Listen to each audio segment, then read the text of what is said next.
Well, it's time now for a look at the day's top business news. And for that, I'm joined here in the studio by France 24's business editor, Brian Quinn. Brian, you're starting with Western sanctions on Russia's richest business leaders, known, of course, as the oligarchs. Yes, Aaron, a number of prominent business publications, in fact, are asking, could this be the end of the oligarch era? Now, these oligarchs, of course, are the immensely wealthy, mostly men who run Russia's largest firms. Most of them rose to their positions via connections that allowed them to buy huge portions of formerly state-owned enterprises as Russia privatized its industries following the collapse of the Soviet Union. Their current wealth now depends on their fealty to Vladimir Putin, who has proven himself more than willing to imprison those who cross him. Now, on Thursday, the U.S. imposed what is called full blocking sanctions on 8 such oligarchs, cutting them off from the U.S. financial system and freezing their U.S. assets. 19 more were hit with visa restrictions. The White House says it's also launching a Justice Department task force called Klepto Capture, aimed at identifying and seizing their hidden assets. Now, France and Germany have already seized mega yachts belonging to oligarchs. Washington says it's going to work with allies to crack down on more of their wealth. Working together with our justice ministers, we want to ensure that we're able to share information around the globe about what we know about Russian oligarchs and elites' assets in their countries, so that we can be in a position to freeze those assets immediately and then work with our justice ministers to seize them as well. Now, the UK, for its part, has been criticized for being slow to sanction Putin's inner circle. The British capital has long been nicknamed Londongrad for the vast amounts of corrupt Russian wealth that is both filtered through its financial system and held there, often in the form of luxury real estate. The EU, which currently has 510 Russian individuals on its sanctions list, has urged the UK to move faster before Russian assets in Britain can be liquidated and moved to safer jurisdictions. On Wednesday, the UK added 2 more oligarchs to its sanctions list, freezing their assets and banning travel.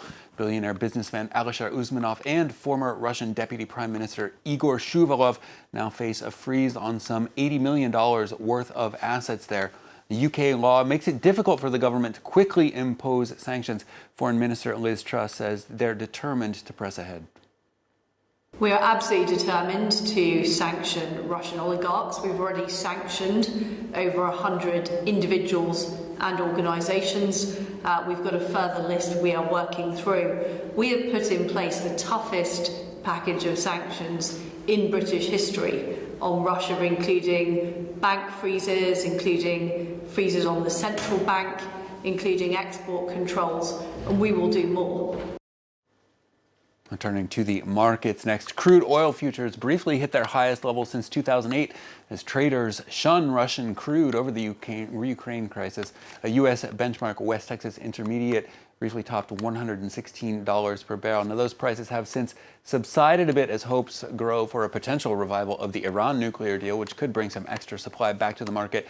WTI still at just over $109 per barrel. European benchmark Brent crude at $111.50.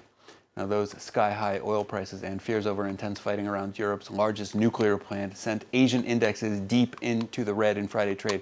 The Nikkei in Tokyo down around 2.25%. Hong Kong's Hang Seng down over 2.7%. Finally, for business, in addition to oil and gas, Russia is a major global provider of natural resources, including titanium, aluminum, palladium, and nickel.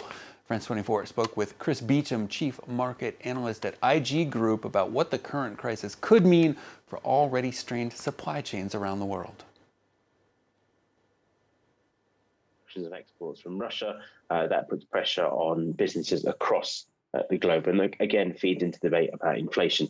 So we should expect to see those prices rise, even as companies look to find alternative sources. Of course, that takes time. You've got to transport them. Everything seems to threaten the more significant hit to global supply chains, and that was also a big theme of last year, and how the global economy was having to cope with those becoming strained, and now they're being strained towards breaking point and probably beyond that as well. And you can see more from Chris Beecham about the impact of the crisis on commodities markets in this week's People and Profit. That's our weekly business update on the France 24 website. And now that's it for business. Back to you, Aaron. Brian Quinn, thank you very much.